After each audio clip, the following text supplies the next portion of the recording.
Buen día, alumnos, yo soy la profesora Teresita Marianelli Curi.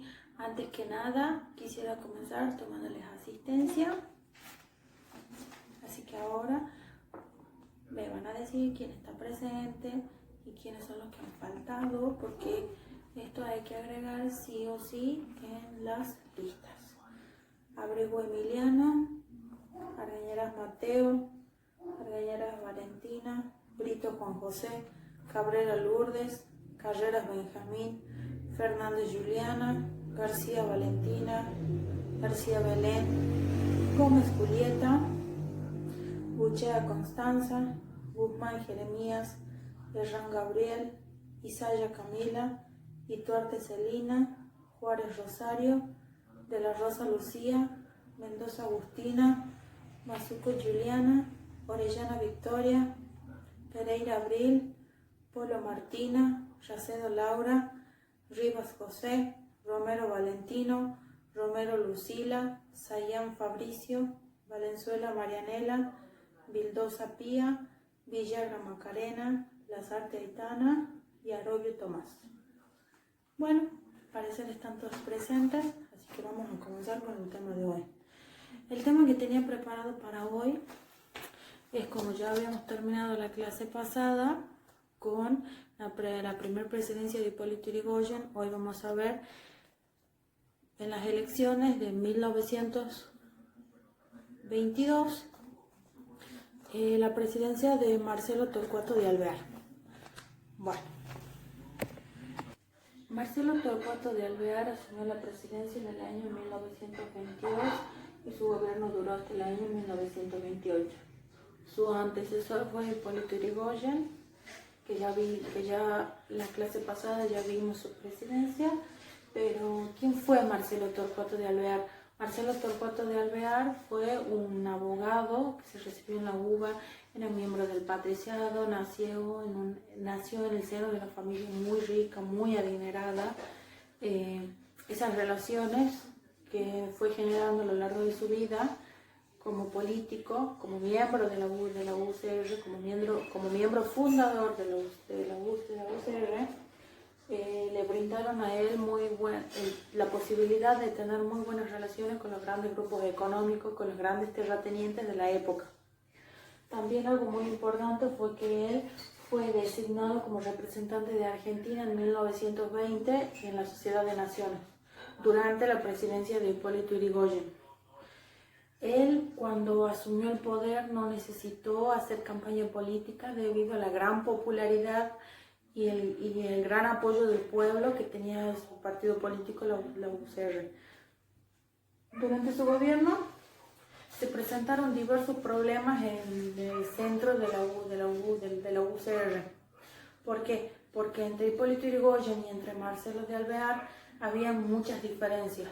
Y eso durante su gobierno se fue profundizando mucho más hasta que el radicalismo se fracturó y se dividió en dos: los personalistas que apoyaban a Yrigoyen y los antipersonalistas que apoyaban a Marcelo Torcuato de Alvear. Hablaremos sobre las principales características que tuvo el gobierno de Marcelo T. de Alvear. Su gobierno se caracterizó básicamente por estos puntos que estoy señalando acá. Primero, se dio el fin de la crisis de la posguerra. ¿Qué quiere decir esto? Durante ese periodo de posguerra y periodo de entreguerras, entre la Primera y la Segunda Guerra Mundial, él tuvo un gran éxito en cuanto a las exportaciones que tenía el país. ¿Qué quiere decir esto? Que se exportaban más grano, más cuero, más carne. ¿Para qué? Para reabastecer a los países que habían estado involucrados en la Primera Guerra Mundial. Ahora hay un punto muy interesante acá, que es algo en lo que el gobierno de Yrigoyen, que tanto el gobierno de Yrigoyen como el gobierno de Alvear se parecen mucho.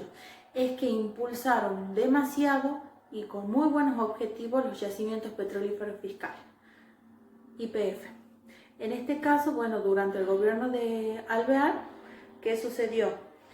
Aquí, Alvear pone como director de YPF al general Mosconi, ¿Y qué hace él? Él en muy pocos años logra posicionar a la empresa YPF como la principal refinería, como la principal abastecedora de combustible del país. También aumentaron las áreas de explotación petrolífera, se creó la primera refinería del país en la ciudad de La Plata. Y hay que destacar también que se construyeron puertos, se expandieron los servicios públicos, se amplió la red ferroviaria a todo el resto del país y también se expandieron los servicios públicos. Algo que tengo que agregar es que durante este periodo de posguerra, respecto a las políticas económicas del país, surgió un triángulo comercial, un triángulo político-económico, de esa forma lo podríamos definir, entre Argentina, Estados Unidos y el Reino Unido. ¿Por qué sucede esto? El Reino Unido y Argentina tienen una economía que se necesitan entre ambos. El Reino Unido tenía la manufactura y Argentina tenía la materia prima. ¿Qué pasa con Estados Unidos? Estados Unidos era otra fuente económica, pero en competencia argentina. Ahora hay que agregar también que durante el gobierno de Alvear se firmaron acuerdos en cuanto a los límites entre Uruguay y Chile.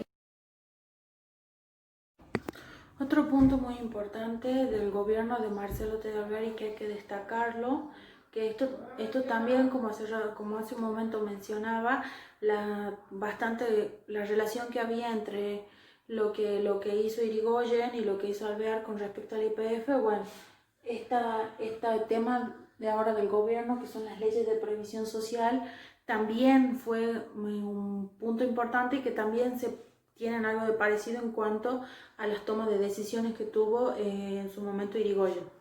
Principalmente hay que destacar tres leyes que son muy importantes y fundamentales para lo que fue el desarrollo y para el origen que tiene la UCR como partido popular, como partido del pueblo. Principalmente la ley 11.371, que es que reglamentaba el trabajo infantil en 1924. La otra ley es la 11.278, que era el pago de los salarios en moneda argentina.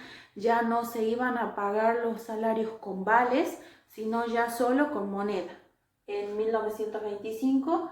Y la última ley, que es muy importante y fundamental, es la Ley de Jubilación Universal y Obligatoria en 1923.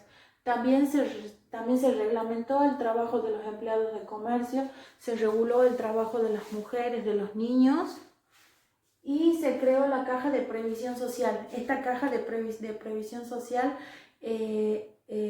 tenía sus fondos a través de los aportes que realizaban los trabajadores.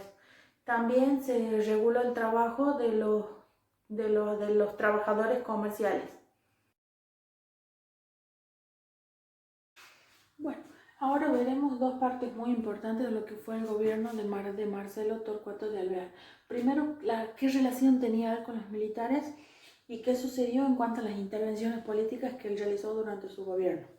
Primero, en principal, hay que destacar que en el momento en el que él asumió en 1922, luego de que volvió de París, ¿qué sucedió? Lo primero que hizo fue visitar todo lo que era el círculo del ejército. ¿Qué significó esto? Significó un gesto de recompensación frente a todas las actitudes que había tenido el gobierno anterior, el gobierno de Irigoyen, negativas para con los militares. Aumentó mucho el gasto que tenía el ejército, le brindó mucho dinero. También él en 1923 autorizó un préstamo para que, a pesar de que en todo ese periodo, en lo que era 1923, tanto Europa como América y el resto del mundo estaban viviendo un momento de desarme, bueno, Alvear realizó lo contrario. Aumentó el gasto del ejército. ¿Y qué hizo? le brindó, se construyeron los barrios paraoficiales, aumentó la estructura de los militares, de las milicias en todo el país, se construyó el colegio militar, también la escuela de mecánica de la Armada. Bueno, en 1912 ya se había inaugurado la escuela de aviación, pero en 1927 se inauguró la fábrica militar de aviones en Córdoba. Ahora hay que comentar algo más. En cuanto a lo que fue el nombramiento de ministros para su gobierno, él nombró algo que durante el gobierno de Irigoyen no se dio, que nombró jefes militares en cargos importantes de los ministerios. Por ejemplo, en el caso del Ministerio de Guerra nombró a Juan P. Justo. Y durante 1923, que fue el año en el que se pidió el préstamo para armarlo al ejército, Juan P. Justo nombró a José Félix Uriburu como el jefe de una inspección que se iba a realizar en todo el ejército. Esta inspección tenía dos motivos. Primero, encontrar las fallas que había tenido el gobierno anterior, que era lo que se necesitaba dentro del ejército, y el segundo motivo por el cual se realizó esta inspección fue encontrar a los militares personalistas y despedirlos. Ahora vamos a tocar un punto también que es más importante y de más relevancia, que fueron las intervenciones políticas. Alvear realizó dos tipos de intervenciones políticas, por leyes y por decretos. ¿Qué sucedió? Para ampliar el poderío de la UCR, él intervino en los congresos por ley, intervino el Congreso de Tucumán, Mendoza y San Juan, y a través de decretos intervino el Congreso de Jujuy, Salta, La Rioja, Santiago del Estero y Catamarca.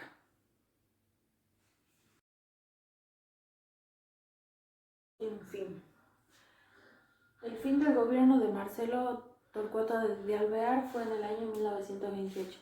En las elecciones ganó su líder anterior, Hipólito Yrigoyen. Pero a ver, ¿por qué ganó él si se promovió tanto durante su gobierno que no se tomara la figura de Hipólito Yrigoyen, que no tuviera tanta popularidad? ¿Qué pasó? Hipólito Yrigoyen es el primer líder de masas, es el primer presidente que fue elegido por el voto secreto, universal y obligatorio. Es el primer presidente que le dio voz a muchos trabajadores. Es el primer presidente que tuvo nuestra Argentina, que recibió a huelguistas en la Casa de Gobierno. Y es el primer presidente que realizó apoyo en muchas de las causas de las huelgas, de las 350 huelgas que se dieron durante su primera presidencia. Así que esa fue la principal razón por la que él volvió a ganar en 1928. Porque él es un líder de masas. Bueno, espero que hayan entendido el tema, que les guste y nos vemos en la otra clase.